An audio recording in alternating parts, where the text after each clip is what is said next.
Hello friends, welcome back to my channel. இன்றைக்கி நம்ம கிச்சனில் பார்க்க போகிறது ஒரு சூப்பரான சட்னி ரெசிபி தான் பார்க்க போகிறோம். நம்ம கத்திரிக்காய் வச்சு சட்னி எப்படி செய்கிறதுன்னு பார்க்கலாம். நம்ம இப்போ கத்திரிக்காய் குழம்பு இந்த மாதிரி பொரியல் இந்த மாதிரிலாம் வச்சு கொடுத்தோன்னா யாருமே விரும்பி சாப்பிட மாட்டாங்க. ஆனால் இந்த மாதிரி நீங்கள் சட்னி செஞ்சு கொடுத்தீங்கன்னா நீங்கள் சொன்னால் தான் தெரியும் இது கத்திரிக்காயில் செஞ்சதுன்னு. இல்லைனா நார்மலாக சட்னி இருக்கிற மாதிரி தான் இருக்கும். ஆனால் டேஸ்ட்டு ரொம்ப சூப்பராக இருக்கும். இந்த சட்னி செய்கிறது ரொம்ப ஈஸியாக தான் இருக்கும். கண்டிப்பாக ஒரு வாட்டி ட்ரை பண்ணி பாருங்கள். இந்த கத்திரிக்காய் சட்னி இட்லி, தோசை, சாப்பாடு எல்லாத்து கூடயுமே சாப்பிட்றதுக்கு ரொம்ப நல்லாயிருக்கும். எப்போவுமே ஒரே மாதிரி சட்னி செய்யாமல் இந்த மாதிரி ஒரு வாட்டி கத்திரிக்காய் வச்சு ட்ரை பண்ணி பாருங்கள். ரொம்ப சூப்பராக இருக்கும். வாங்க இப்போ இந்த சட்னி எப்படி செய்கிறதுன்னு பார்க்கலாம். இந்த சட்னி செய்கிறதுக்காக நம்ம எல்லாத்தையுமே வதக்கி எடுத்துக்க போகிறோம். அதுக்கு கடாயில் ஒரு 2 ஸ்பூன் அளவுக்கு எண்ணெய் ஊற்றிட்டு ஒரு 2 ஸ்பூன் அளவுக்கு உளுந்து பருப்பு சேர்த்துக்கோங்க.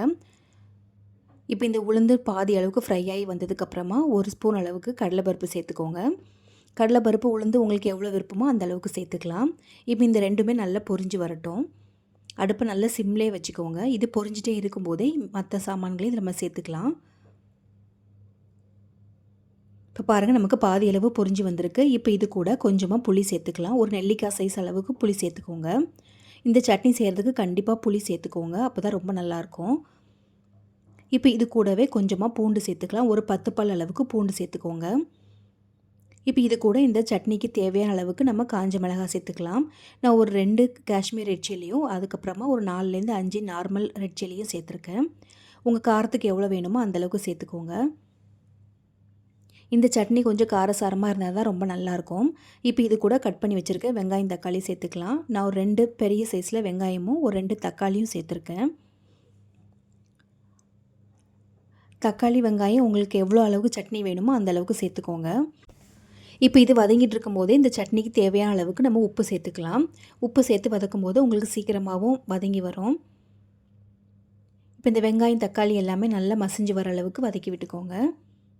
அதுக்காக நம்ம இப்போ மூடி போட்டு வேக விட்டுடலாம். ஒரு 2-3 நிமிஷம் அப்படியே மூடி போட்டு வேக விட்டுருங்க. தக்காளி, வெங்காயம் எல்லாமே நல்லா அப்போ தான் வதங்கி வரும். இப்போ பார்த்தீங்கன்னா தெரியும் உங்களுக்கு, தக்காளி நல்லா மசிஞ்சு வந்திருக்கு. இப்போ இந்த சமயத்தில் நம்ம கட் பண்ணி வச்சுருக்க கத்திரிக்காயை சேர்த்துக்கலாம். நான் இன்றைக்கி 1/4 கிலோ அளவுக்கு கத்திரிக்காய் எடுத்திருக்கேன். நீங்கள் இதுக்கு பதிலாக பச்சை கலரில் கிடைக்கும்ல அந்த கத்திரிக்காய், இல்லை நீல கத்திரிக்காய் எதுனாலும் நீங்கள் சேர்த்துக்கலாம். எல்லாமே இதுக்கு நல்லாயிருக்கும். இங்கே பெருசாகவும் கட் பண்ணிக்கலாம், இல்லை இந்த மாதிரி சின்னதாக கூட கட் பண்ணிக்கலாம். நம்ம வதக்கி அரைக்க தான் போகிறோம்.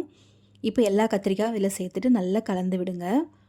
இப்போ இந்த கத்திரிக்காய் நல்லா நமக்கு வெந்து வரணும். இந்த எண்ணெயிலே நல்லா நமக்கு வதங்கி வரணும். அந்தளவுக்கு நம்ம வேக விட்டுடலாம். இப்போ இது கூட வதங்கி வரும்போதே இது கூட கொஞ்சமாக மஞ்சத்தூள் சேர்த்துக்கோங்க. நம்ம உப்பு ஏற்கனவே சேர்த்துட்டோம், அதனால் கொஞ்சம் அந்த கலருக்காக மட்டும் மஞ்சத்தூள் சேர்த்துக்கோங்க. சேர்த்துட்டு இப்போ இது ஒரு மூடி போட்டு வேக விட்டுடலாம்.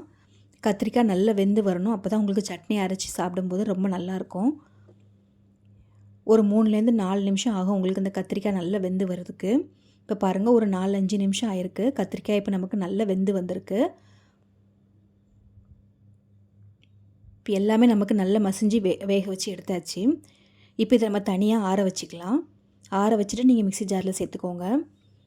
இப்போ இதை ஆறிட்டு இருக்கும்போது இதுக்கு ஒரு தாளிப்பு ரெடி பண்ணிடலாம். இப்போ தாளிப்பு கரண்டியில் 2 ஸ்பூன் அளவுக்கு எண்ணெய் ஊற்றிட்டு கொஞ்சமாக உளுந்து சேர்த்துக்கோங்க. இந்த உளுந்து நல்லா பொரிஞ்சு வரும்போது இது கூட கொஞ்சமாக கடுகு சேர்த்துக்கலாம். இப்போ இது ரெண்டுமே நல்லா பொரிஞ்சு வரட்டும். இப்போ இது கூட ஒரு 2 காஞ்ச மிளகாய் நான் எடுத்து வச்சுருக்கேன். அதை சின்னதாக கட் பண்ணி இது கூட சேர்த்துக்கோங்க. இப்போ எல்லாமே நல்லா பொரிஞ்சு வரும்போது இது கூட கொஞ்சமாக கருவேப்பிலை சேர்த்துக்கலாம். நம்ம நார்மலாக எல்லா சட்னிக்குமே தாளிப்பு ரெடி பண்ணுவோம்ல, அதே மாதிரி தான் இதுக்கும் நம்ம ரெடி பண்ணணும். இப்போ கருவேப்பிலை சேர்த்ததுக்கப்புறமா நல்லா பொரிஞ்சு வந்துடணும். அவ்வளோதான். இப்போ நல்லா நமக்கு பொரிஞ்சு வந்துட்டு இப்போ இதை நம்ம தனியாக எடுத்து வச்சிடலாம். இப்போ நம்ம அரைக்கிறதுக்காக ஆற வச்சுருக்கோம்ல, அதை நம்ம ஒரு மிக்ஸி ஜாரில் சேர்த்துக்கலாம். நல்லா ஆற வச்சுட்டு மிக்ஸி ஜாரில் சேர்த்துக்கோங்க. இப்போ நம்ம எடுத்து வச்சதை நல்லா இந்த மாதிரி அரைச்சி எடுத்துருக்கோம். இந்த மாதிரி கொரகொரப்பாக இருந்தாலும் போதும், ரொம்ப நைஸாக அரைக்கணும்னு அவசியம் இல்லை. இப்போ அதை ஒரு பவுலுக்கு மாற்றிடலாம். மாற்றிட்டு நம்ம தாளித்து ரெடி பண்ணி வச்சுருக்கோம்ல, அதை நம்ம இதில் சேர்த்துக்க போகிறோம். சேர்த்துட்டு நல்லா கலந்து விட்டுருங்க. அவ்வளோதாங்க, நம்மளோட சூப்பரான கத்திரிக்காய் சட்னி ரெடி ஆகிடுச்சி. கண்டிப்பாக இது ரொம்ப டிஃப்ரெண்ட்டாலாம் இருக்காது. நம்ம நார்மலாக வெங்காயம், தக்காளி வதக்கி செய்வோம்ல, அதே டேஸ்ட்டில் தான் இருக்கும். அதனால் எல்லாருமே நல்லா விரும்பி சாப்பிடுவாங்க. கண்டிப்பாக ட்ரை பண்ணி பாருங்கள். இதே மாதிரி சிம்பிளான ரெசிபிலாம் வேணும்னா மறக்காமல் என்னோடய சேனலை சப்ஸ்கிரைப் பண்ணிக்கோங்க. தேங்க்ஸ் ஃபார் வாட்சிங்.